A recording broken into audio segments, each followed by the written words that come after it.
দেখো, এটা আমার কলেজ লাইফের পিকচার। আগে কত গুলোমুলো ছিলাম, সবার চাইতে সুন্দর লাগতো আমাকে।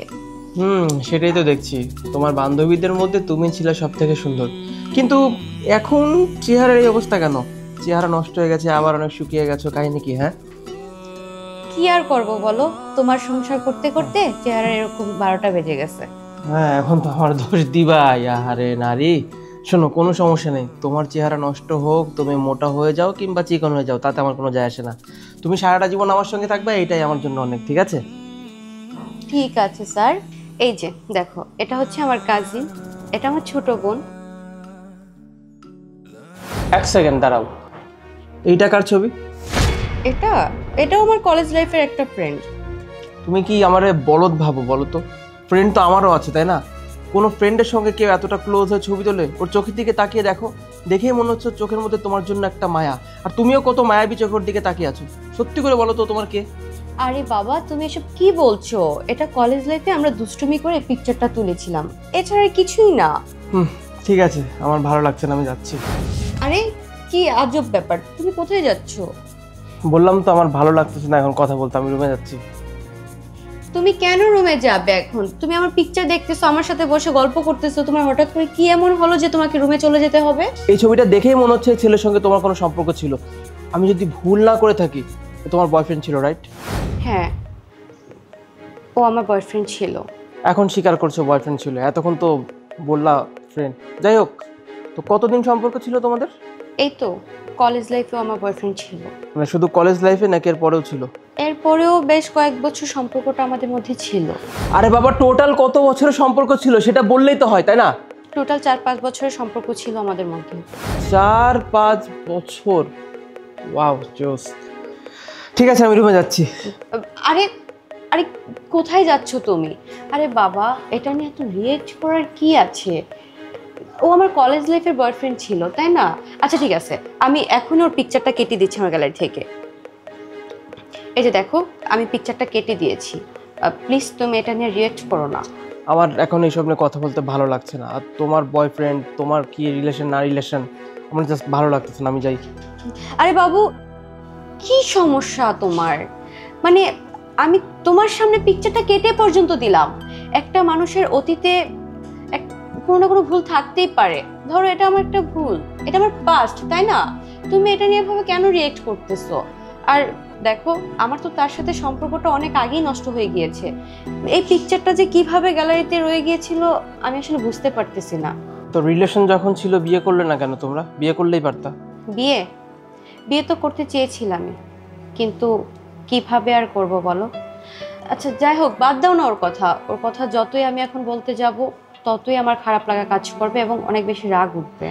না না, আমি শুনতে চাচ্ছি যে কি এমন হয়ে গেল যে এত বছরের সম্পর্ক বিয়ে হলো না, কাহিনী কি বলতো? ঠিক আছে, তাহলে শোনো। আমি চেয়েছিলাম এই ছেলেটাকে বিয়ে করতে, কিন্তু এই ছেলেটা যে শুধু আমাকে মেসেজ করেছে এটা আমি প্রথম অবস্থায় বুঝতে পারিনি। কিন্তু যখন আমি বুঝতে পারলাম, তখন তো তাকে বিয়ে করা আমার হয়ে ওঠেনি। তাকে যখন আমি বিয়ে করার কথা বলতাম, সে তখনই এড়িয়ে যেত, বলতো আজকে না কালকে, আগে নিজেকে এস্টাবলিশ করি তারপর তোমাকে বিয়ে করব। এই বলে বলে অনেক বছর পার হয়ে গেল। ফ্যামিলি থেকেও বাবা মা অনেক প্রেশার দিচ্ছিল, কিন্তু সে কোনোভাবে আমাকে বিয়ে করতে রাজি হচ্ছিল না।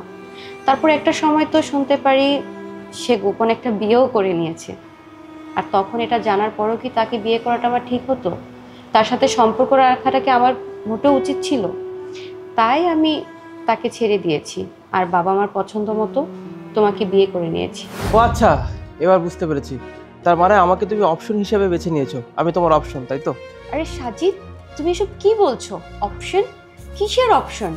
আরে বাবা, এখানে অপশন ওয়ার্ডটা আসবেই বা কেন? একটা মানুষের পাস্ট থাকতেই পারে, তাই বলে কি মানুষটা নতুনভাবে জীবন শুরু করতে পারবে না? আচ্ছা, এমন কোথাও কি লেখা আছে যে একটা মেয়ের অতীতে কোনো রকম যদি কোনো ভুল থাকে তাহলে সেই মেয়েটা নতুন করে আর বাঁচতে পারবে না? আর হ্যাঁ, তুমি যে বলছো অপশন হিসেবে তোমাকে বিয়ে করেছি, আমার রিলেশনটা তো অনেক দিন আগেই শেষ হয়ে গিয়েছে।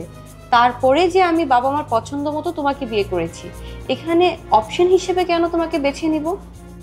বাবু, তুমি বিশ্বাস করো, আমি বিয়ের পর থেকে আর কোনো এরকম ভুল করিনি। আমি কারোর সাথে কোনো রকম অ্যাটাচমেন্টে নেই। আমি তোমাকে ভালোবাসি, অনেক বেশি ভালোবাসি। তুমি প্লিজ এটা নিয়ে আর বাড়াবাড়ি করো না, এটা নিয়ে সংসারে অশান্তি করো না। ঠিক আছে, বাদ দাও, যা হওয়ার সে তো হয়ে গেছে। এখন আর এসব কথা নিয়ে যত কথা কম বলবো ততই ভালো, বাদ দাও। আচ্ছা, তুমি তো এতক্ষণ ধরে আমার বিষয়ে সবই জানতে চাইছো, আমি তোমাকে জানিয়েছি, কিন্তু এখন বলো তো, বিয়ের আগে কি তোমার কারোর সাথে কোনো রকম রিলেশন ছিল না? আরে ধুর, আমার আবার কার সঙ্গে রিলেশন থাকবে? না, কারোর সঙ্গে রিলেশন ছিল না। একদম চিট করে ট্রাই করবে না, বিয়ের আগে মানুষের রিলেশন থাকে, আর তোমরা ছেলে মানুষ বিয়ের আগে রিলেশন করবে না সেটা আবার আমাকে বিশ্বাস করতে হবে? দেখো, সত্যি সত্যি বলো তো, কোনো মেয়ের সাথে তোমার কোনো রকম সম্পর্ক ছিল কিনা? ওই ছিল, একটা রিলেশন ছিল। সম্পর্ক ছিল? আচ্ছা, মেয়েটা দেখতে কেমন ছিল? এক কথায় অস্থির, বুঝছো? যেমন সুন্দর ফিগার, উফ জোস, এক কথায় পুরো মাখন। তোমার সাহস দেখে আমি অবাক হচ্ছি। আমি তোমার ওয়াইফ, আর তুমি কিনা আমার সামনে অন্য একটা মেয়ের প্রশংসা করছো, বলছো তার ফিগারটা জাস্ট ওয়াও ছিল। আচ্ছা বলো তো, মেয়েটার সাথে তোমার আর কি কি হয়েছে? না রে বাবা, তেমন কিছু হয়নি, ওই মাঝে মধ্যে দেখা হলে হাক করতাম জাস্ট, এই। কি, তুমি মেয়েটার সাথে হাগ করেছো? বাহ, ভালো তো। তাহলে শুধু কি হাগই ছিল নাকি আর অন্য কিছুও করেছো? কারণ শুধু তো হাগি আর তুমি থেমে যাবে না, তাই না? তার মানে তো তুমি ওই মেয়েটাকে কিছু করেছো? আরে ওই হাগের সঙ্গে সঙ্গে একটা কিসই করেছে, আর কিছু না। এই শোনো, আমি তোমার ওয়াইফ, আর যেদিন আমি প্রথম তোমার ঘরে আসি সেদিন তুমি আমার সাথে কি করেছিলে মনে আছে তো? এতটা দিন ধরে তোমার সাথে সংসার করতেছি আমি, আর আমি তোমার সম্পর্কে একটুও আইডিয়া নিব না?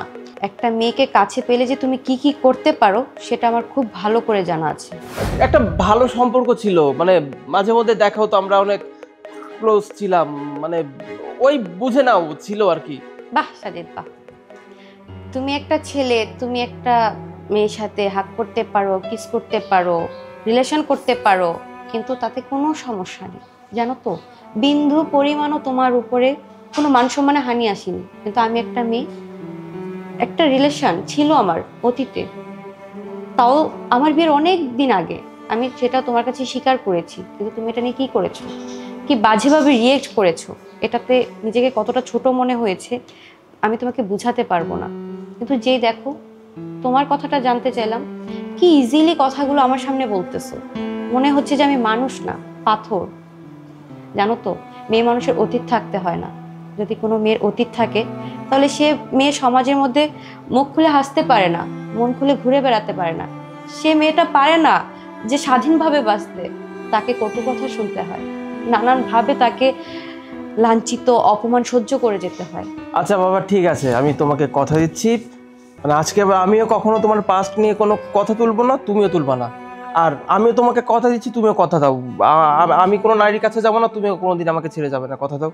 হ্যাঁ, এখন যখন নিজের বেলায় আসছে তখন আমার পাস্ট নিয়ে কথা বলবে না, তুমি তোমার পাস্ট নিয়ে কথা বলবে না।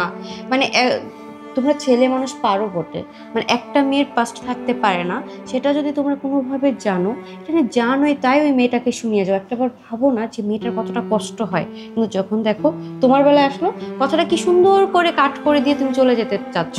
আচ্ছা জি, আমি তো বলছি তাই না, আমার আসলে তোমার সঙ্গে তখন ওইভাবে কথা বলা উচিত হয়নি। হ্যাঁ, এটা ঠিক যে আমরা ছেলেরা বিয়ের আগে অনেক কিছুই করি, কিন্তু বিয়ের সময় আমাদের বউদের যদি পাস্ট থাকে সেটা আসলে মানতে পারি না, এটা আমাদের ভুল। আচ্ছা, আমি কথা দিচ্ছি, আজকের পর আমি কখনো তোমাকে পাস্ট নিয়ে কোনো কথা শোনাবো না, সরি।